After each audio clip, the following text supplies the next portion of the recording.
Money can't buy love, but it can certainly buy justice.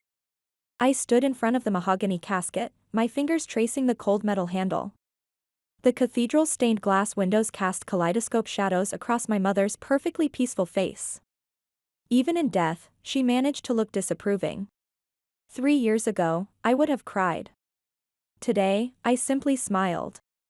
My sister Madison dabbed at her eyes with a monogrammed handkerchief, her Chanel mascara artfully smudged. Her husband Jason's arm was wrapped protectively around her shoulder, though I noticed his fingers weren't quite touching her designer dress. She'd always known how to play the grieving daughter perfectly. "She looks so peaceful," Madison whispered, her voice carrying just far enough for the relatives in the second row to hear. "Mom would have loved these flowers." I bit back a laugh. Mom had hated lilies. But then again, Madison had always been too busy building her perfect Instagram life to notice details like that. Aunt Betty caught my eye from the second row, her gaze heavy with understanding. She knew what was coming. They all did. The lawyer's office was exactly what you'd expect, all leather chairs and oak panels, reeking of old money and broken promises. Mr. Harrison adjusted his wire-rimmed glasses, shuffling through the papers with affected gravity. "As per your mother's final wishes," he began, his voice carefully neutral, "the entire estate, valued at approximately $30 million, including the Manhattan residence and all associated properties, will pass to Madison." The silence that followed was deafening. "I'm sorry, Abigail," he added, not sounding sorry at all. "Your parents believed you were independent enough not to require financial support. Independent enough." I let those words wash over me, thinking about the 16-year-old girl who got a used bicycle for her birthday while Madison received a brand new Mercedes. About the college graduate who worked 2 jobs while Madison's influencer career was bankrolled by daddy's credit card. About the investment analyst who clawed her way up to a 6-figure salary while Madison lounged in her Upper East Side townhouse, posting about hustle culture to her 100,000 followers. Madison reached across the mahogany table, her perfectly manicured hand hovering above mine. "Oh, Abby," she sighed, her voice dripping with practiced sympathy. "You understand, don't you? You've always been so capable." I smiled, watching her eyes widen slightly at my lack of reaction. "Of course, Madison. You're right, I've always been capable." What she didn't know, what none of them knew, was just how capable I really was. Because while Madison had been busy playing the perfect daughter, I'd been paying attention. To the late-night phone calls. To the secret meetings. To the carefully hidden documents in our father's study. To the 5 different men who weren't her husband. And most importantly, to the original will, the one that told a very different story. I stood up, smoothing my black dress. "Thank you for your time, Mr. Harrison. I won't be contesting the will." Madison's relief was palpable. Poor, predictable Madison. She really should have remembered that in our family, it was always the quiet ones you had to watch out for. As I walked out of that office, my heels clicking against the marble floor, I couldn't help but think about what our mother used to say, "Family is everything, darling." She was right about that, at least. Family is everything. And I was about to show them exactly what that meant. The story of how I lost my inheritance began 6 years ago, at what should have been the proudest moment of my life. I had just made senior analyst at one of Wall Street's most prestigious firms, the youngest in the company's history. The celebration dinner was at Le Bernardin, my father's choice, though not for my benefit. Madison's hit 100,000 followers. Mom announced, clinking her champagne glass. "Isn't that wonderful?"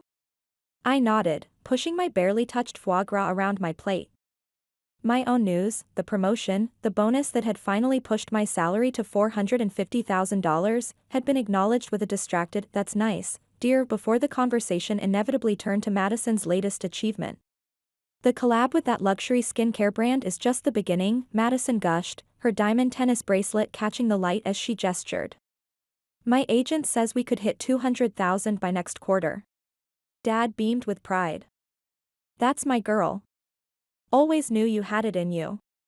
I watched them, these people who shared my blood but had never shared my reality. Mom in her Hermes scarf, Dad in his bespoke suit, Madison in her perfectly curated outfit, all of them so caught up in their own reflections that they couldn't see the cracks in the mirror. Actually, I said, my voice cutting through their chatter, I've been meaning to ask about the trust fund distributions. The silence that followed was immediate and heavy.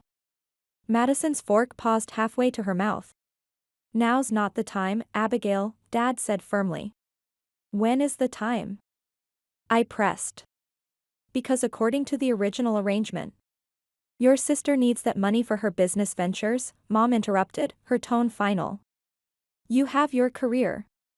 You don't need handouts. Business ventures. That's what they called Madison's sponsored posts and luxury unboxing videos. Meanwhile, my 60-hour work weeks and actual business degree were just, what had they called it? Oh yes.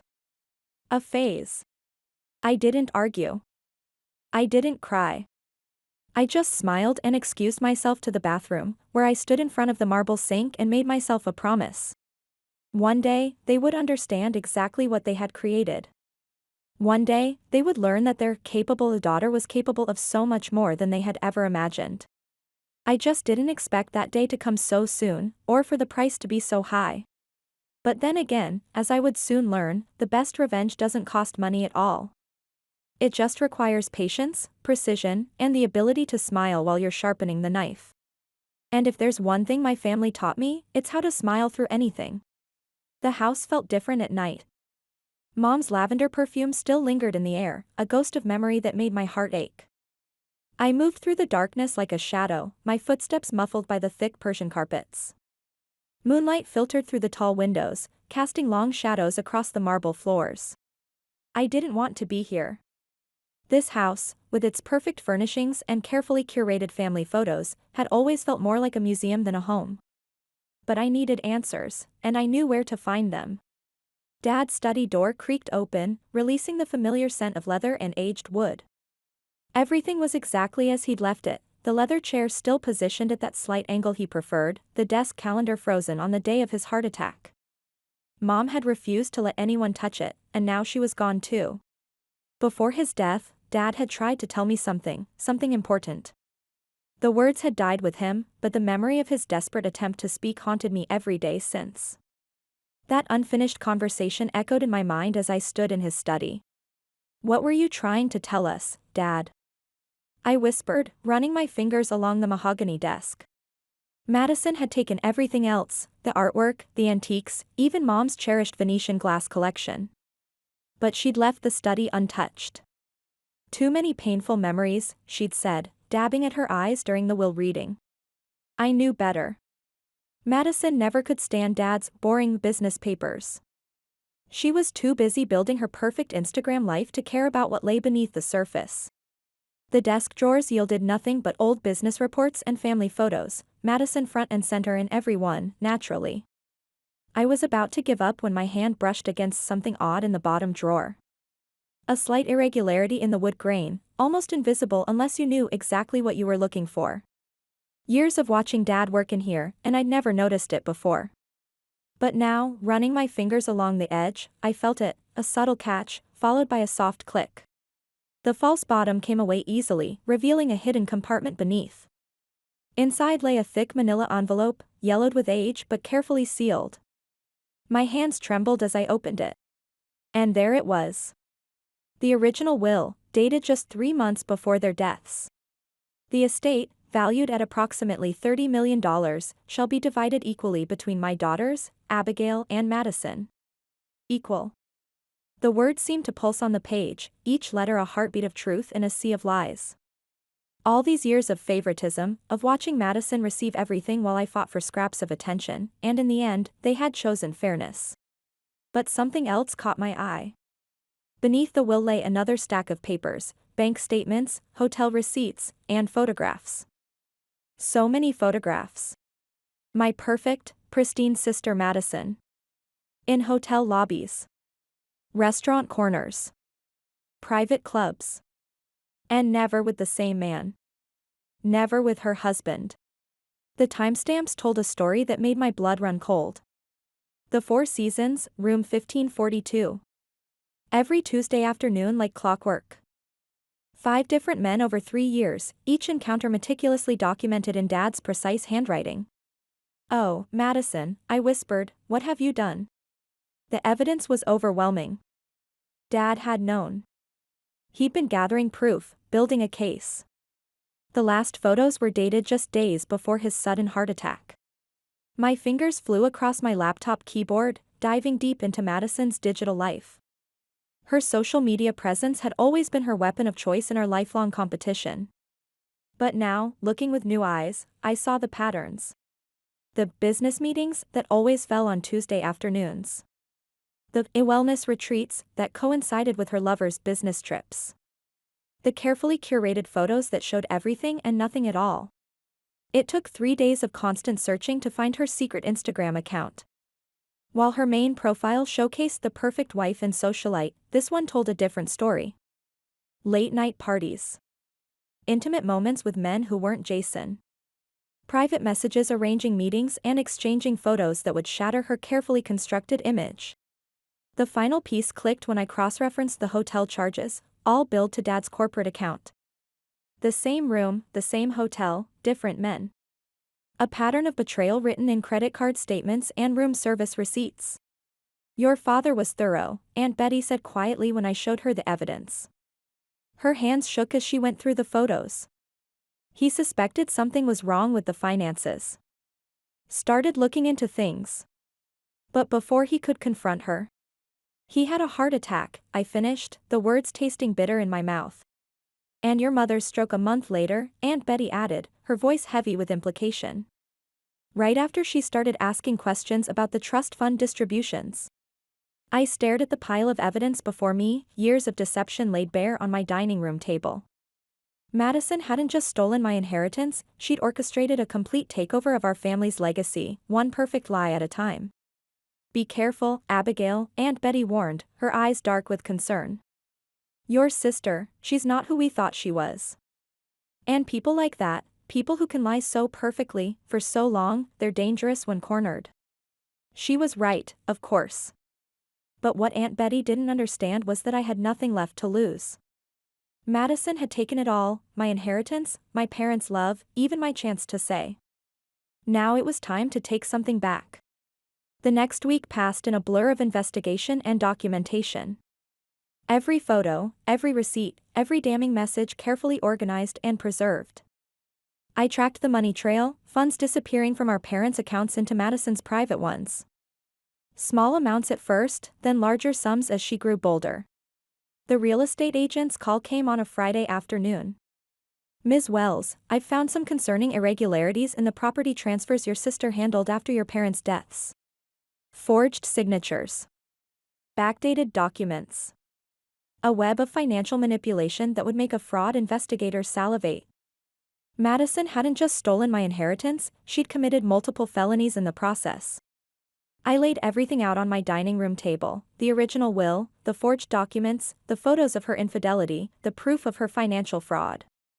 Years of being the overlooked daughter had taught me one crucial lesson: patience. I had learned to wait, to watch, to gather every piece until the perfect moment. Looking at the mountain of evidence before me, I knew that moment had finally arrived. I picked up my phone and dialed Jason's number. He deserved to know the truth about his wife. About the real Madison. About room 1542. My hands didn't shake as I made the call. They were steady, like Dad's had always been when he was working on something important. Something that would change everything.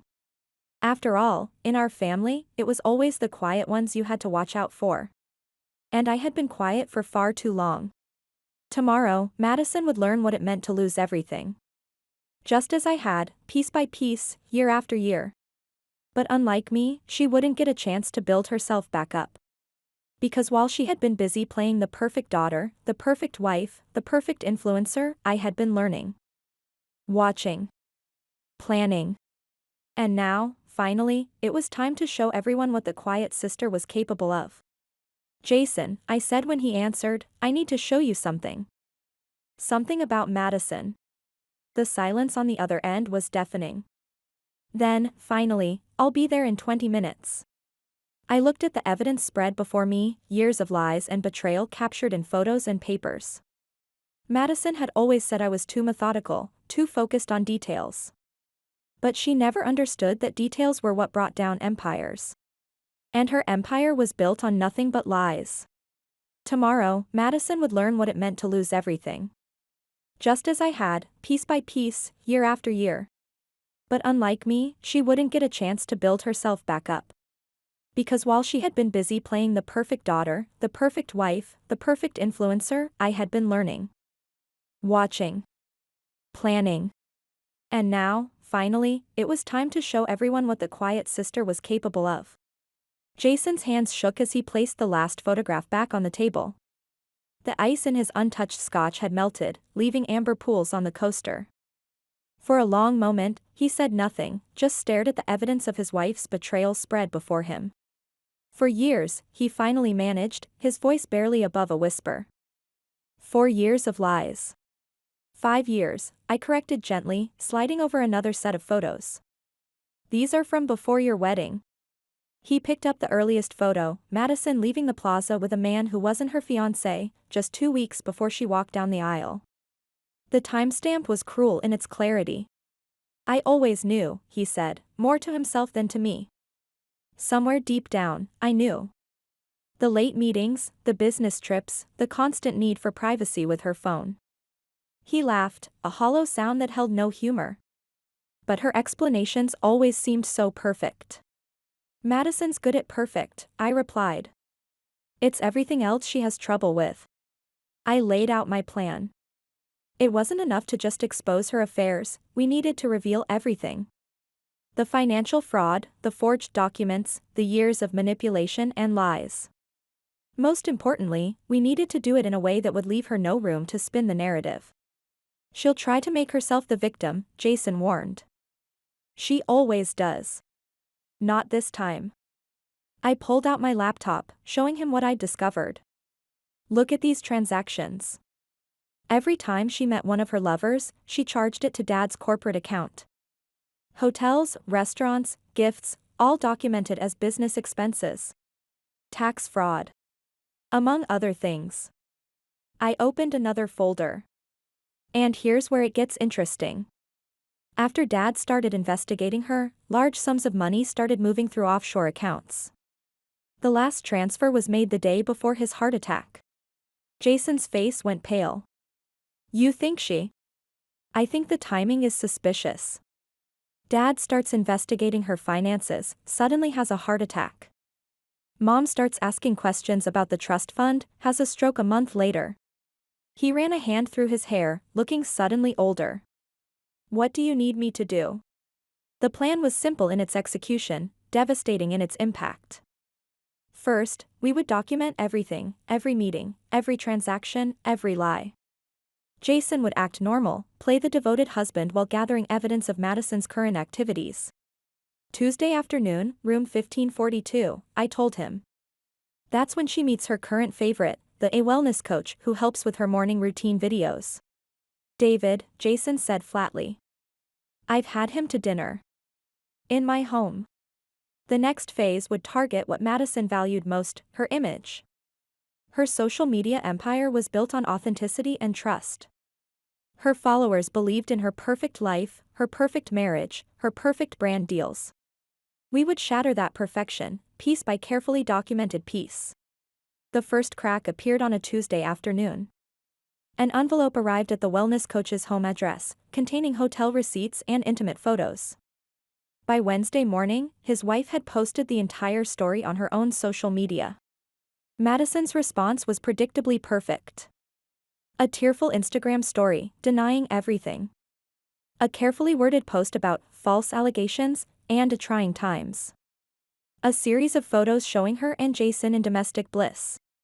Her followers ate it up. The hashtag stand with Madison started trending. But we were just getting started.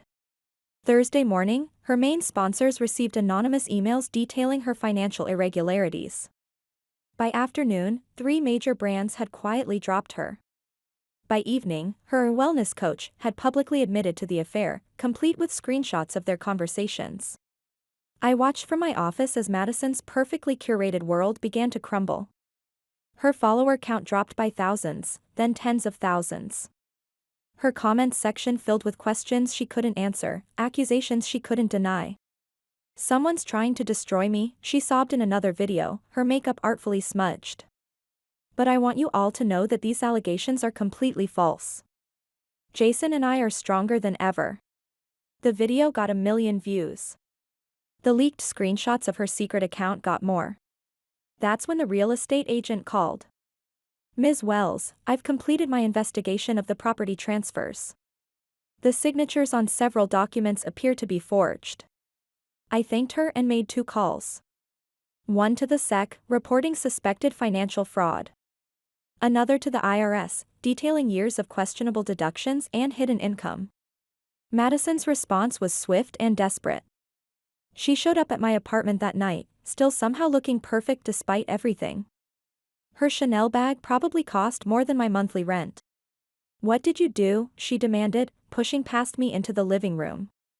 "My sponsors are dropping me, my followers think I'm a fraud, and now the SEC is asking questions about Dad's company accounts." I closed the door quietly. "I didn't do anything, Madison. The truth did." "The truth?" She laughed, high and brittle. "You think anyone cares about the truth? I built something beautiful, something perfect. And you're destroying it because you're jealous. You've always been jealous." "Jealous?" I moved to my dining room table, where the evidence was still laid out. "Let me show you something, Maddie." Her childhood nickname made her flinch. "Good. These are Dad's records," I said, spreading out the photos. "He knew about your affairs. All of them. He was building a case against you before he died." She picked up one of the photos, her perfectly manicured nails digging into the paper. "He had no right. He had every right. You were stealing from him, using his accounts to fund your affairs. And when he started investigating."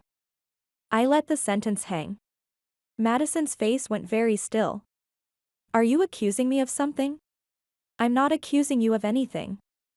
I'm telling you what I know. Dad found out about your fraud. Started gathering evidence. Then suddenly had a heart attack. Mom started asking questions about the trust fund. Had a stroke a month later." "You're insane," she whispered, but her voice shook. "Maybe. But I'm not the one who forged our parents' will." Her head snapped up. "I don't know what you're talking about." I pulled out the original will from its envelope. "Yes, you do. The estate shall be divided equally between my daughters." That's what they wanted, Madison. Equal shares. But you couldn't stand that, could you? "You don't deserve any of it," she spat, her perfect mask finally cracking. "You're nothing. Just the boring sister who couldn't do anything right. I built an empire while you pushed papers in some corporate office." "An empire built on lies," I agreed calmly. "And now it's falling apart." She lunged for the evidence, but I was faster. Years of being overlooked had taught me to always be prepared. The copies were already safely stored, the originals in a secure location. "It's over, Madison. The SEC has everything. The IRS has everything. Your followers have everything. Even Jason has everything." The color drained from her face. "Jason. He's filing for divorce tomorrow. With evidence of your affairs, the prenup is void. He'll get full custody." She staggered backward, clutching her designer bag like a shield. "You can't do this to me. I'm your sister." "No," I said quietly. "You're the person who stole my inheritance, possibly killed our parents, and spent years making me feel like I was worth nothing. You're not my sister. You're just another fraud who finally got caught." Madison straightened her spine, years of practice helping her reassemble her perfect facade. "You think you've won? You think anyone will believe you over me? I'm Madison Wells. I have millions of followers. I have connections. I have." "Nothing," I interrupted. "As of an hour ago, you have nothing. Check your phone." She grabbed her phone, fingers trembling as she pulled up her accounts. Her main Instagram was gone. Her backup accounts, gone. Her email was locked. Her bank accounts were frozen. "What did you do?" she whispered. "I told you, I didn't do anything." The truth did. The SEC doesn't like financial fraud. The IRS doesn't like tax evasion. And social media platforms don't like users who violate their terms of service. She looked up at me, and for the first time in our lives, I saw real fear in her eyes. "What happens now?" "Now. Now you leave my apartment. You go home to your soon-to-be ex-husband. You wait for your lawyers to contact you about the criminal investigations. And you learn what it feels like to lose everything." "I'll fight this," she threatened, but her voice lacked conviction. "I'll fight you." "No, you won't. Because if you do, every single detail goes public. Every affair, every forged document, every suspicious death. Is that what you want, Madison? For everyone to know the real you?" She left without another word, her perfect posture finally crumbling as she walked away. I watched from my window as she got into her luxury car, probably the last one she'd owned for a while. My phone buzzed. A message from Jason, she just called, hysterical. "It's done." I looked at the evidence still spread across my table. Years of lies, manipulation, and betrayal, all carefully documented by our father. He had tried to expose the truth and paid the ultimate price. "This was for you, Dad," I whispered to the empty room. "And Mom. And everyone else she's ever hurt." Tomorrow, the real storm would hit. The SEC would announce their investigation. The divorce papers would be filed. The full story would break across social media. Madison's perfect world wouldn't just crack, it would shatter completely. And I would be there to watch every perfect piece fall. The headlines broke at exactly 9 a.m., social media influencer Madison Wells under investigation for financial fraud. By 9:05, her name was trending nationwide. By 9:15, her perfectly curated world had completely imploded. I watched it all unfold from my office, each notification another nail in the coffin of her false reality. The SEC's announcement was clinical in its devastation: investigation into substantial financial irregularities involving the Wells family estate. The divorce filing was equally brutal, citing multiple instances of infidelity and financial misconduct. Madison's desperate attempt at damage control came at 10:30, a hastily recorded video that only served to make things worse. Her usual perfect makeup couldn't hide the fear in her eyes, her carefully practiced poise cracking under the weight of reality. "These allegations are completely false," she insisted, her voice trembling. "This is a coordinated attack on my character, my family, my brand dash." The comments section flooded with screenshots from her secret accounts, hotel receipts, damning messages. Her followers, once fiercely loyal, turned on her with the same passion they'd once used to defend her. By noon, she'd lost 500,000 followers. By evening, every major brand had dropped her. A wellness coach gave an exclusive interview, detailing their affair in exchange for immunity from prosecution. The other men followed suit, each revelation another crack in her facade. The sheriff arrived at her Upper East Side townhouse at exactly 3 p.m. I made sure to be there, watching from my car as they served her with the eviction notice. The house, my house now, according to the original will, would need to be vacated within 30 days. Madison emerged an hour later, mascara streaked down her cheeks, clutching her Birkin bag like a shield. She looked small without her perfect lighting, her careful angles, her curated backdrop. "You've ruined me," she said when she spotted me. "Are you happy now?" I stepped out of my car, feeling the weight of years of silent suffering lift from my shoulders. "No, Madison. You ruined yourself. I just showed everyone the truth." "The truth?" She laughed, a brittle sound that echoed off the townhouse's perfect facade. "You think anyone cares about the truth? I built something amazing. I was somebody. You were a lie," I corrected gently. "Everything about you was a lie. And now everyone knows it." She took a step toward me, desperation replacing her usual grace. "Please, Abby. We can fix this. We're sisters. We stopped being sisters the moment you forged that will. I met her eyes steadily. Or maybe it was earlier. Maybe it was when you watched me struggle while you took everything. Maybe it was when Dad started asking questions and suddenly had a heart attack. Maybe. Stop it. She clutched her head. You don't understand. I needed it all. The money, the followers, the perfect life, it was all I had. And now you have nothing. I reached into my bag and pulled out a small package. Here. One last gift from your boring sister. She opened it with trembling hands. Inside was a used bicycle, miniature but exact in every detail, the same model our parents had given me for my 16th birthday while Madison got a Mercedes. What is this supposed to be? A reminder, I said softly. Of how it feels to get nothing while watching someone else get everything. Enjoy your new life, Madison. I hear the outer boroughs are lovely this time of year. I left her there, standing in front of the house that was no longer hers, holding a symbol of everything she'd never understood. In my rearview mirror, I watched her perfect posture finally crumble. The legal proceedings moved swiftly. Madison's financial fraud was too extensive, too well documented to fight. The original will was reinstated, the estate divided as our parents had intended. Jason's divorce was equally decisive, with evidence of her affairs, the prenup was void. He received full custody of their children. I sold the townhouse immediately. Not for profit, but because I wanted no part of Madison's former kingdom. The money went into a trust for her children's education, something she had never bothered to plan for.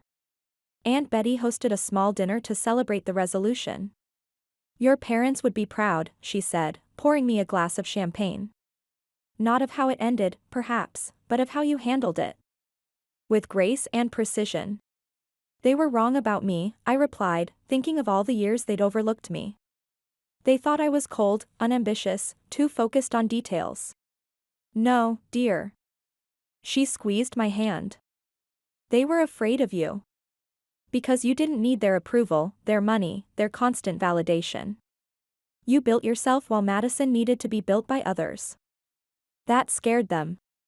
A month later, I heard Madison had moved to a small apartment in Queens. Her social media accounts remained dormant, her influence evaporated like morning dew. The last photo I saw of her showed her walking into a corporate office building, no designer clothes, no perfect lighting, just another person starting at the bottom. I didn't feel triumphant. I didn't feel guilty either. I just felt free. The inheritance money felt like the final chain I needed to break. I donated most of it to charity, keeping just enough to start fresh. After all, I had built my life without their help, this would be no different. My new office in Boston overlooks the harbor, far from the shadows of my past.